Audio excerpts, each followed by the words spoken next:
আমার আর আমার হাজব্যান্ডের মনের ভেতরে এক সুপ্ত বাসনা ছিল, যেভাবে আমার আর আমার বড় ছেলের বার্থডে একই ডেটে, সেভাবেই মানুষ আর ছোট ছেলের বার্থডে একই ডেটে এবং একই মাসে হোক। একই মাসে তো হয়েছে, কিন্তু একই ডেট হয়নি, দুদিন আগেই তুলে নিতে হয়েছিল। আজকে রান্নাবান্নাতে ছিল চিকেন, মটন আর তার সাথে পনিরের তরকারিও। এখন একটু মিষ্টি খাচ্ছি। ছড়িদিরা গিয়েছিল কেক আনতে, তখন একটু রাধাকান্ত থেকে মিষ্টিটা এনেছিল। মিষ্টিটা দারুণ ছিল। মায়ের জন্য এই পনিরের তরকারিটা করছি, এই তরকারিটা নিরামিষভাবেই করলাম। এবার আমি 5 রকমের ভাজাভুজি আর তারপর চিকেনটা কষিয়ে নেব। ছর্দিরা আরও একবার বাজার গিয়েছে, আর সব থেকে ইন্টারেস্টিং ব্যাপার জানো, মানে যেটা বিরল থেকে বিরলতম, বেটু ওদের সাথে গিয়েছে। মানে বেটু তো কারোর সাথেই যেতে চায় না, কান্নাকাটি করে, কিন্তু আজকে ওদের সাথে বেরিয়ে চলে গেছে। ইভেন টোটাল মিলিয়ে প্রায় 1.5 ঘন্টা বাইরে ছিল, 2-3 বার জল খেয়েছে আর কিছুই খায়নি। তো বাড়ি ফিরলে ওরা তারপরে করবে মটন। আমি এপাশে চিকেনটা কষাচ্ছিলাম, মানে মশলা কষাচ্ছিলাম, আমার মাথায় এলো আরে আলুই তো ভাজা হয়নি। এরপর আমি চিকেন আর মটনের জন্য আলু ভাজতে বসিয়ে দিয়েছি। এক পাশে ভাজা হোক আর অন্য পাশে আমি মশলাটা কষিয়ে এবার দিয়ে দেব চিকেন। আর আমি সব থেকে বেশি যদি কিছু মিস করছিলাম, সেটা হচ্ছে বড় বেটুকে। কারণ বড় বেটু এখন থাকলে অনেক ডিস্টার্ব করতো, বারবার আসতো, কী রান্না হচ্ছে আমাকে দাও, কি করছো এখন, এইসব একটা ব্যাপার। এই যে উনি বাবু চলে এসেছেন শপিং করে, আবার মিষ্টি নিয়ে আসা হয়েছে 5 রকমের, আর এই যে জামা প্যান্টটা কিনে এনেছে, অনেকগুলো জিনিস কিনে এনেছে ওরা। আর আমি তো খুবই খুশি ছিলাম। আমি সারাক্ষণ রান্নাঘরে খুবই ব্যস্ত ছিলাম। এক সাইডে পায়েস হচ্ছে, অন্য সাইডে আমি এই যে চিনিটা এইভাবে ক্যারামেল করি। আচ্ছা, কে যেন জানতে চেয়েছিল আমার কাছে কিভাবে আমি পায়েসের কালারটা এই রকম করি। আমি কি খুব ঘন দুধ দেই? দেখো, দুধটা অবশ্যই ভালো দিতে হবে টেস্টের জন্য, কিন্তু চিনিটাকে তুমি যদি ক্যারামেল করে তার সাথে জল মিশিয়ে তারপরে সেটা পায়েসে দাও, তাহলেও কিন্তু দারুণ সুন্দর দেখতে হয়, এবং ক্যারামেলের টেস্টটা মিশে গিয়ে টেস্টটা কিন্তু অনেক বেশি ইনক্রিজ হয়। আমি ক্যারামেলটার সাথে জল মিশিয়ে রেখে দিয়েছিলাম। এই 5 মিনিট পর ওটা দুধের সাথে মিশিয়ে দিচ্ছি। রাখার তেমন কিছুই কারণ নয়, ওই একটু শক্ত হয়ে গেলে ওটা একটু জলের সাথে মিশে যায়। এই যা দেখো, কালারটা কি সুন্দর হয়ে গেছে।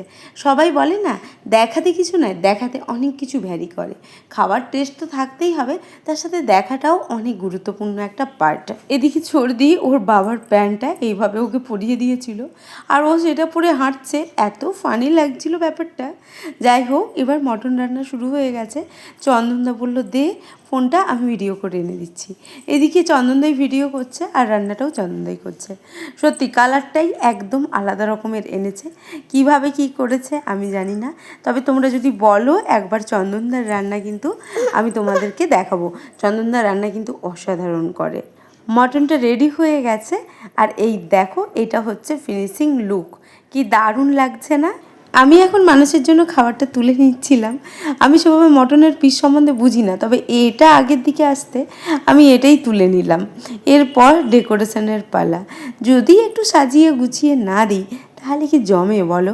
যতই হোক জন্মদিন বলে কথা, আমরা তো ছোটোবেলা থেকেই খুব স্পেশালভাবে কাটিয়েছি দিনটা, একটা আলাদাই মজা ছিল। তো আমিও সেরকমই চাইতাম, তবে ওর কাছে তেমন একটা এইগুলো নিয়ে গুরুত্ব করা রাখে না। আমি এগুলো নিয়ে একটু বেশি ভাবি আর কি। এই যে এই মিষ্টিগুলো নিয়ে এসেছিলো, আমি হচ্ছে ওগুলো সাজিয়ে দিচ্ছি। আর এটা হচ্ছে সকালে যে মিষ্টিটা নিয়ে এসেছিলো, ওই মিষ্টিটা। ছেলের ডেকোরেশনেই কাজ হয়ে গেল, আর ও চলে এসছে, এসে একটু নাচানাচি করছিল। আর এই যে কেক, এই কেকটাও ছর্দিরা এনেছে। কেকটা দারুণ টেস্টি ছিল, আর আমার চকলেট কেক আর তার সাথে বাটারস্কচ কেক দারুণ লাগে। আমার সাথে যতদিন পরিচয় ততদিন কেক কাটিং, একটু খাওয়া দাওয়া, এসব তো হয়ই হয়। এই বার্থডে সেলিব্রেশন নিয়ে অনেক কথা আমাকে শুনতে হয়েছে, অনেক বাঁকা চোখ, বাঁকা কথা, তবে আমি কিছুই তোয়াক্কা পরোয়া কোনোটাই করিনি। মাঝে একবার খুব খারাপ লেগেছিল, তো বলেছিলাম, তখন আমাকে বলেছে এই তারিখই আমার বার্থডে, আর এটাই সব কাগজপত্রে রয়েছে, তাহলে এটাতেই সেলিব্রেশন করা হবে। এই নিয়ে এত ভাবার দরকার নেই। যেই ডেট কেউ মনে রাখেনি, সেই ডেট আরও স্পেশালভাবে মনে করার কোনো যুক্তি হয় না। এটাই ডেট, আর এটাতেই আমরা সেলিব্রেশন করব। আলটিমেট কথা, প্রথম দিন যেমন খুশি হয়েছিল, প্রত্যেকবারে সেইভাবেই খুশি হয়। আর খুশি হওয়াটাই তো মেন জিনিস না? আমার কাছে তো সেটাই বাপু। তোমরা যে যা খুশি তাই বলো, তবে আমি কি কথাটা ভুল বললাম তোমরাই আমাকে বলো তো। যাই হোক, দিনটা অনেক আনন্দে কাটালাম, নেচে কুদে কাটালাম, সব পরিশ্রম ভুলে গেলাম। তোমরা সবাই ভালো থেকো, আর আমার ভিডিওটা কেমন লাগলো কমেন্টে জানাতে অবশ্যই ভুলো না কিন্তু।